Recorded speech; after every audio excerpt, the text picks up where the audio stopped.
நாடு முழுவதும் மீண்டும் கொரோனா பரவல் அதிகரிக்க தொடங்கியுள்ளது. இதன் அடிப்படையில் கொரோனா தொற்று காலத்திற்கு பிறகு மீண்டும் தற்போது நாடு முழுவதும் 1000 பேருக்கு மேல் கொரோனா தொற்று பரவி இருப்பதாக மத்திய சுகாதாரத்துறை உறுதிப்படுத்தியுள்ளது. இதனைத் தொடர்ந்து மீண்டும் முகக்கவசம், சமூக இடைவெளி இவைகளை கடைபிடிக்கவும் அறிவுறுத்தியுள்ளது. அந்த வகையில் தமிழகத்தில் நோய் கட்டுப்பாட்டு விதிகளை தமிழக சுகாதாரத்துறை வெளியிட்டுள்ளது.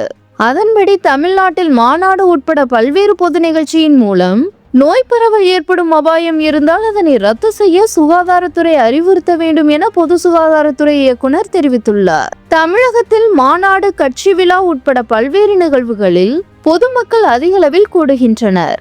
எனவே சுகாதாரத்துறை அதிகாரிகள் முறையாக கண்காணித்து நோய் பரவாமல் இருக்க நடவடிக்கை எடுக்க வேண்டும்.